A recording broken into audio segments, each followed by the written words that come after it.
जय जय श्री राम। भारत माता की, भारत माता की। रण का ये बड़ा विहंगम दृश्य है। चारों तरफ दृष्टि दिखाएंगे। अथाह रण, मृग मरीचिका के रूप में चमकता हुआ ऋण। लगता है कि धरती का इधर से उधर, उत्तर से दक्षिण और पूर्व से पश्चिम का सिरा भी हमें दिख रहा है। ऐसा सुंदर चमकता था ऋण।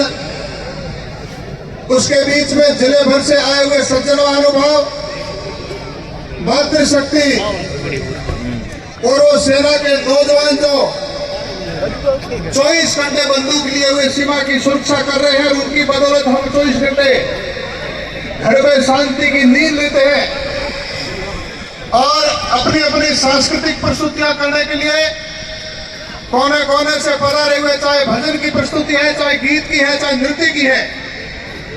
अपने आप में आज एक ऐतिहासिक दिन।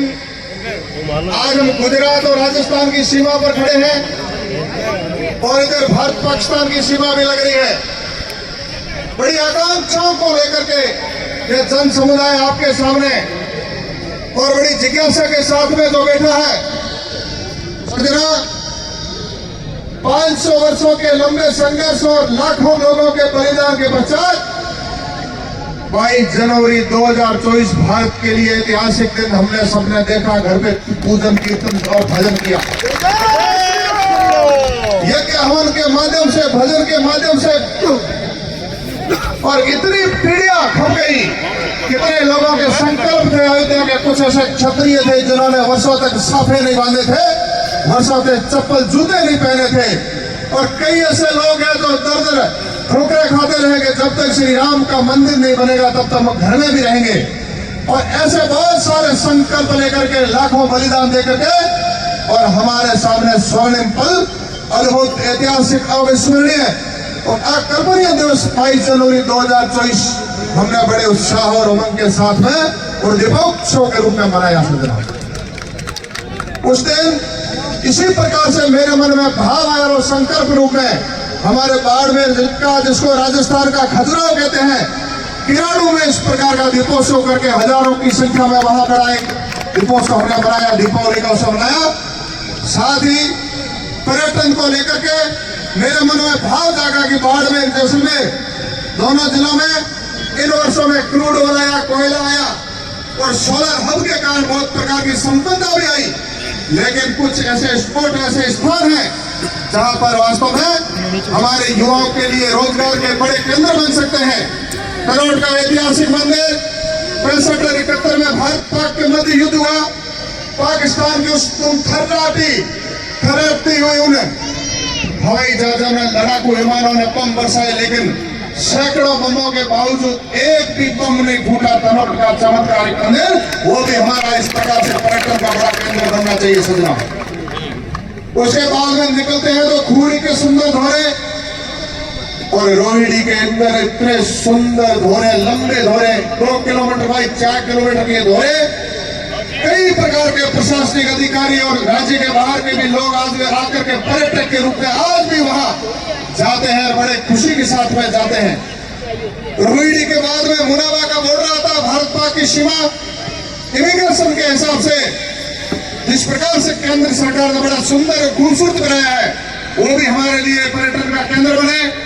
और उसके बाद में किराड़ू का ऐतिहासिक मंदिर 12वीं शताब्दी में बना। 12 ऐसे ऐतिहासिक स्थल है वहां।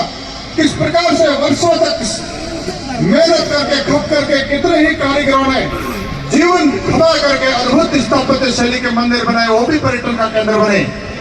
वीर विक्रमादित्य ने हिंगलाज से और महादेवी को इंसावतार के रूप में ला करके, जिस प्रकार से वीरात्रा में वाकरवा का ऐतिहासिक मंदिर है, वो भी पर्यटन का केंद्र बने। और उसके साथ साथ ही अथाह रण, जहां पर बहुत बड़ा पर्यटन का केंद्र बन सकता है, सूखा बंदरगाह बन सकता है, नमक का बड़ा उद्योग बन सकता है और पर्यटक केंद्र बन सकता है।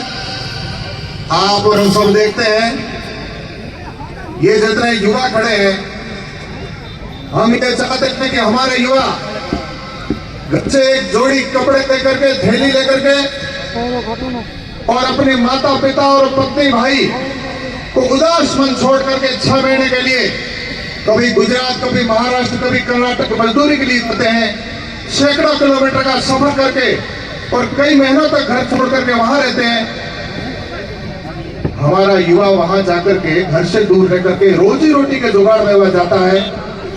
क्या यहाँ सूखा बंदरगाह बनने के बाद में, पर्यटन बनने के बाद में, जब कई यहाँ पर का जब आमदनी के केंद्र बन जाएंगे, चाहे ऊंट दौड़, घुड़दौड़ के लिए, चाहे कई प्रकार के यहाँ भोजन की स्टॉल लग जाएगी, सूखा बंदरगाह होगा तो स्टीमर आएंगे, इम्पोर्ट और एक्सपोर्ट भी होगा।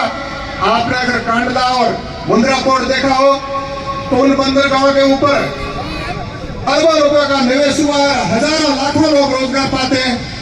क्या ये माता बहनें ये नहीं चाहती कि हमारा भाई, हमारा बेटा और मेरा पति, मेरा भांजा, मेरा भतीज यहाँ रह करके, अपने घर में रह करके रोजगार पाए, ये रोजगार का केंद्र बने? क्या हम सब नहीं चाहते? क्या मैं आपको पूछना चाहता हूँ। इस संकल्प को सार्थक करने के लिए सभी जो विराजे हैं, आदरणीय आदिराम जी मेघवाल यहाँ के विधायक बने हैं, जनप्रतिनिधि है, उनके मार्गदर्शन में, उनके अथक प्रयासों से, साथ ही जिन बलवंत सिंह जी का नाम इतिहास के पन्नों में है और बार बार अखबारों में आप कभी देखते हैं बड़े गौरव के साथ में लिखा जाता है। सन 1971 में उस समय अपने घोड़े पर सवार होकर के और सेना का नेतृत्व करते हुए पाकिस्तान को फतेह करने में जिन्होंने बड़ी भूमिका निभाई है, ऐसे ठाकुर बलवंत सिंह जी का नाम भी बड़े गौरव से लेते हैं। उनके पुत्र ठाकुर रतन सिंह जी बीच में विराजमान है। मकाराम में हाथा जिनको भी अनुभव है टूरिज्म का, वो भी विराजे हैं। भाई अनंत राम जी प्रदेश मंत्री भाजपा के, वो भी हमारा सहयोग करेंगे। आदरणीय बीएसएफ के अधिकारीगण विराजे हैं।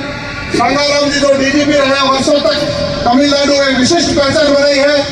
किशोर सिंह जी कानौड़ भी है। भाई जोगराज सिंह जी चौहान, तन सिंह जी के सुपुत्र, एक सेवक के रूप में। उसके अलावा बहुत सारे सज्जन महानुभाव, कई राजनीतिक कार्यकर्ता हैं और कई सरकारी सेवा में भी बड़े बड़े अधिकारी भी हैं। गांव से पधारे जनप्रतिनिधि है, प्रधान भाई भूपेश जी कोहली भी है। उसके अलावा बहुत सारे सज्जन महानुभाव है, अपना अपना वैशिष्ट्य लिए हुए हैं, अपने आप में बड़ी बड़ी हस्तियां भी है, मातृशक्ति भी है और ग्रामीण सज्जन महानुभाव है। मेरा आप सबसे निवेदन है कि जिस प्रकार से एक पर्यटन केंद्र और यहाँ सूखा बंदरगाह, नमक का उद्योग, सब मिला करके यहाँ एक हमारा एक आर्थिक उपार्जन का बहुत बड़ा केंद्र बने, हब बने, इस संकल्प को सार्थक करने के लिए आपके सबके सहयोग की आवश्यकता है। सज्जनों, ये कार्यक्रम जो किया है, सांस्कृतिक कार्यक्रमों के माध्यम से हजारों लोग आए, हमने देखा, रण की बात सुन ली और हम यहाँ से चले जाएंगे, इतना नहीं है। इसके बाद में नेक्स्ट मेरा जो कार्यक्रम है वो ये है कि प्रदेश और दिल्ली से बड़े नेता और मंत्री ला करके पहले उनको विजन बताया जाएगा, उनको ला करके इस ऋण के लिए कुछ किया जा सके आप सबके हजारों की उपस्थिति में, और कुछ उनको समय ऋण के लिए, सूखा बंदरगाह के लिए घोषणा कराऊंगा। ऐसे मन संकल्प है, आप सबके सहयोग की आवश्यकता है। इसलिए मैं आपसे निवेदन करना चाहता हूँ कि मेरे विद्यार्थी भी बैठे, कई मेरे नौजवान साथी भी खड़े हैं और बड़ी आयु के बुजुर्ग भी विराज है हमारे मार्गदर्शक के रूप में। हम सभी संकल्पबद्ध होकर के, ये हमारा सीमा का बड़ा स्थान है, सुरक्षा के हिसाब से भी, और एक सेतु एक तरह से दोनों राष्ट्रों को भी बांधता है, दोनों राज्यों को भी बांधता है। ये हमारा सेतु बहुत बड़ी एक पर्यटन नगरी बने, बहुत बड़ा आर्थिक हब बने, सूखा बंदरगाह बने, नमक का बड़ा उद्योग हो, कारोबार हो, बहुत प्रकार के स्टीमर आए, आयात निर्यात हो और हिंदुस्तान का बहुत बड़ा यहाँ आर्थिक उपार्जन का केंद्र बने। यह संकल्प जो मेरे मन में, संकल्प को सार्थक करने के लिए आप सबके सहयोग की आवश्यकता है। सज्जनों, आज एक ऊंट वाला, एक घोड़े वाला सब, और आप देख सकते हैं कि अपने पूरे परिवार के आर्थिक उपार्जन का व्यवस्था करता है। आप कल्पना करिए कि वो तो केवल कुछ मात्र धोरे हैं गिनती के, इतना अथाह आकर के कितनी बड़ी संभावना है। इस सारी संभावना को लेकर के सबके मार्गदर्शन से, सबके सहयोग से और आप सबके इस प्रकार के संकल्प और सहयोग के प्रभुत्व, यहाँ बहुत बड़ा पर्यटन केंद्र विकसित करके हम दोनों राज्यों को जोड़ते हुए, चूंकि भारतमाला भी बन गई, बहुत सारी यहाँ मल्टीनेशनल कंपनियां हैं बाड़मेर जिले में, करोड़ों रुपए का CSR का जो फंड आता है उस फंड को भी यहाँ लगा करके हजारों युवाओं के रोजगार का केंद्र बने, यह मेरे मन में संकल्प है। और मुझे बड़ी उम्मीद है कि आप इस संकल्प को सार्थक करने के लिए निश्चित रूप से कदम बढ़ा करके आप सहयोग करेंगे। हम सब मिल करके युवाओं के उज्जवल भविष्य के लिए कुछ करेंगे और यहाँ एक बहुत बड़ा एक चमत्कारिक स्थल बनेगा, आशा का केंद्र बनेगा और बहुत बड़ा उद्योग केंद्र विकसित हो और कई प्रकार के उद्योग यहाँ बन जाए, खुल जाए, विकसित हो जाएंगे। ऐसा मन में जो भाव और संकल्प है उस संकल्प को सभी सार्थक करने में निश्चित रूप से सहयोग करेंगे। इन्हीं भाव के साथ जय हिंद, जय भारत।